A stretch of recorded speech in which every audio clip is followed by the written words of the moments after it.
Bismillahirrahmanirrahim. Today we will discuss about the cellular organization.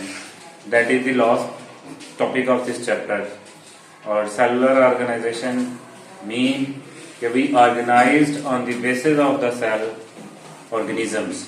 Organism को हम तकसीम करते हैं किसकी बुनियाद पे? सेल की बुनियाद पे. ठीक है.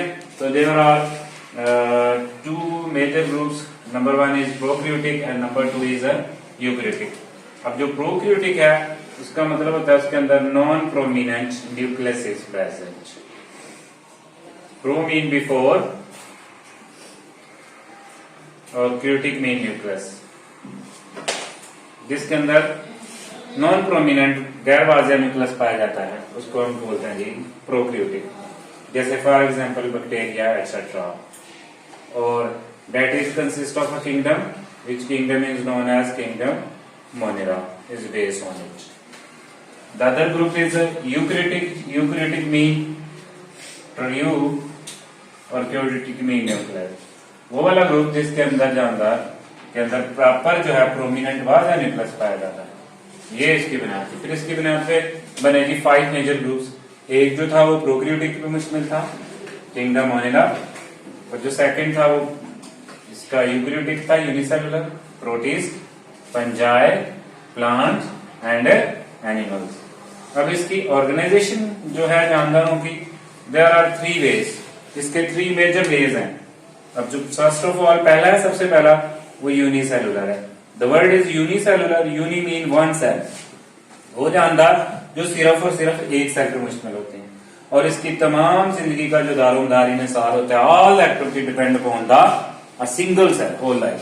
अब इसकी एग्जांपल क्या है? जैसे इसके अंदर आपने देखा जी पैरामेशियम. अब ये कंप्लीट इसके अंदर जो है अमीबा जैसे मैंने ड्रॉ किया पैरामेशियम है यूग्लिना है. ये एक सेल के ऊपर इसकी लाइफ जो है वो डिपेंडेंट होती है. इसे कहते हैं यूनिसेलुलर ऑर्गेनाइजेशन. सेकंड वन है वो क्या है जो आपकी कॉलोनियल है. अब कॉलोनियल के अंदर भी क्या है मैनी यूनिसेलुलर आर यूनाइट. बहुत से जो यूनिसेलुलर जानदार है वो इकट्ठे हो जाते हैं. इसके अंदर जो है वो ये नहीं है कि वो सेल ज्यादा है तो वो और बन जाएगा मल्टी बन जाएगा. नो होते सिंगल है लेकिन अपनी हिफाजत के लिए क्या करते हैं वो इकट्ठे रहना. No labour of division. That is very important point. It mean हर एक ने अपनी मोड ऑफ न्यूट्रिशन हर अपना काम करना है. सिर्फ रहना है तो इकट्ठे रहना है. इसके अलावा कोई उनके अंदर नहीं होती. कॉलोनीज क्या होती है? कॉलोनी वो है जिसके अंदर 100 सैकड़ों की तादाद के अंदर जब यूनिसेलुलर जानदार आपस में इकट्ठे हो जाते हैं तो उसे कॉलोनी कहते हैं. जैसे एक आबादी नहीं बन जाती उसमें वहां पे लोग रहना शुरू हो जाते हैं उसे कॉलोनी कहा जाता है. अब इसकी एग्जांपल है वोल्वक्स ग्रीन एल्गा जो पानी में पाया जाता है. इसके अंदर क्या होता है ये देखो जी. इसके अंदर ये बहुत सी तादाद के अंदर सैकड़ों की तादाद के अंदर क्या हो जाते हैं इकट्ठे हो जाते हैं. इसको हम क्या बोलते हैं जी आपका ये है जी आपका volvox. Okay this is known as colonial. There is no labour of division only the live collectively together. उसके बाद है मल्टी सेलुलर. अब मल्टी सेलुलर वो है जिसके अंदर प्रॉपर जो सेल है सेल मिलकर अपनी बड़ा टिश्यूज बनते हैं.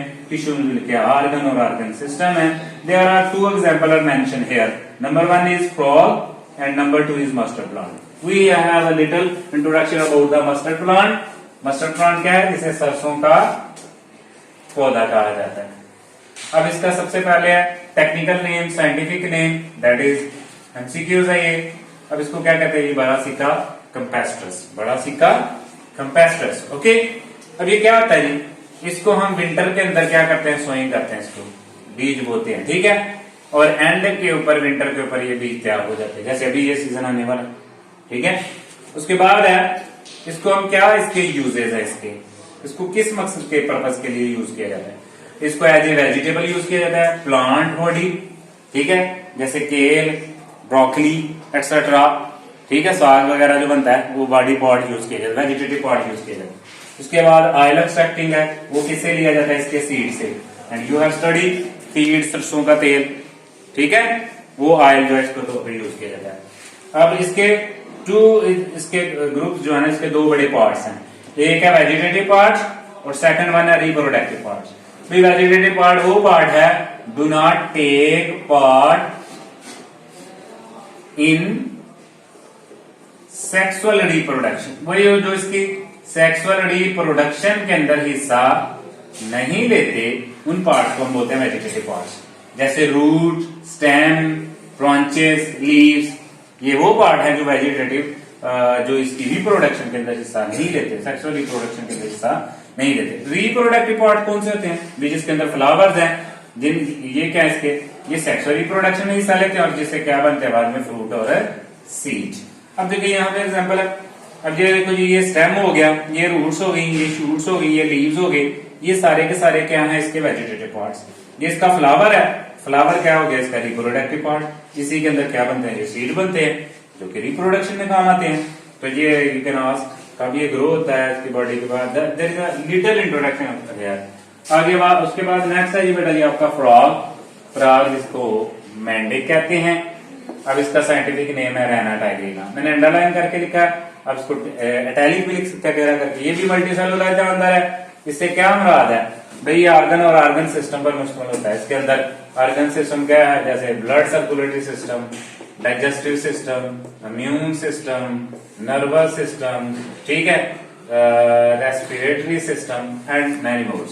उसके बाद ये आर्गन किससे मिलकर बने होते हैं? टिश्यू से। आपने पढ़ा है epithelial tissue, glandular tissue, muscular tissue, nervous tissue.